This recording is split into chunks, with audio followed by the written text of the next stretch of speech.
Kayo nga lahat ang mga bibigyan ng recognition today. Kindly stand up. Okay. Bigyan po natin sila ng masigabong palakpakan. Okay, please be seated. And of course, ating mga minamahal at every supportive na mga parents, kindly stand up po for recognition. Yan ang inyong minamahal na mga magulang na walang sawang sumusuporta sa lahat ng pangangailangan ninyo, gayon din sa ating paaralan. Ipinahabot ko po sa mga minamahal ng mga magulang, sa pamumuno ng ating SPTA, ang aking taus-pusong pasasalamat na naituloy po natin ang ating proyekto. Makikita po natin ang ating entrance gate na kasalukuyan pong ginagawa. Salamat po sa inyong kooperasyon. Citation reads, Republic of the Philippines Department of Education, Region 5 Schools Division of Camarines Sur, Ragay District. With the Frederica Senior National High School, with the Frederica Senior Ragay Camarines Sur. Certificate of recognition is awarded to Ruby S. Balmes with high honors.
Luwalhati Maria Nicole A. with honors.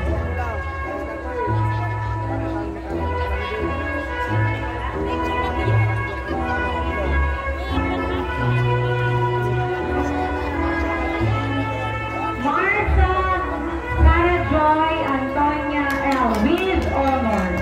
Oliano K.C. with honors.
Cordero Justin H. with honors.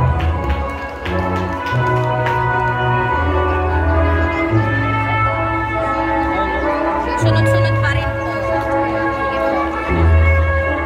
pa sino yung sunod na. Embraria Christian L. with honors.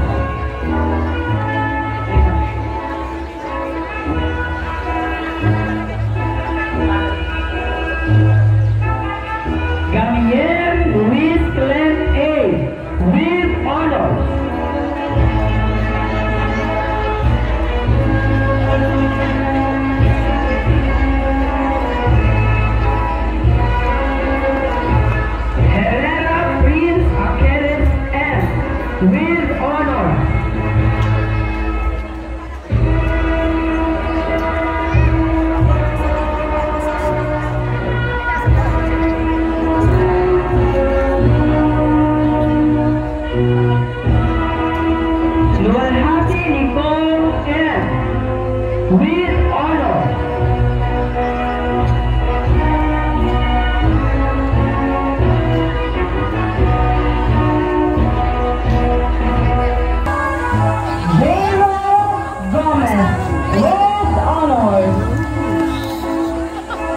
Dalawa ba?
Tayo'y magkakamit ng isang gantimpala mula sa paghihirap, puyat at tiyaga. Bunga ng kahapon. Umpisahan natin ang istoryang ito sa simula. Mga panahong kay daming iniaalay na tawag sa diuha. Mga luhat pagod na hindi na kayang isadula. At ang ating hubog sa bilang kamay na sa pagsusulat ay diyasak. Ang ating walang humpay na paglalaliw kahit sa pagsusulit ay wala nang maalala. Ngunit ang ating mga guro ang nagbibigay sa atin ng pag-asa, naging motibasyon upang kapag sumuko hanggang nariyan sila.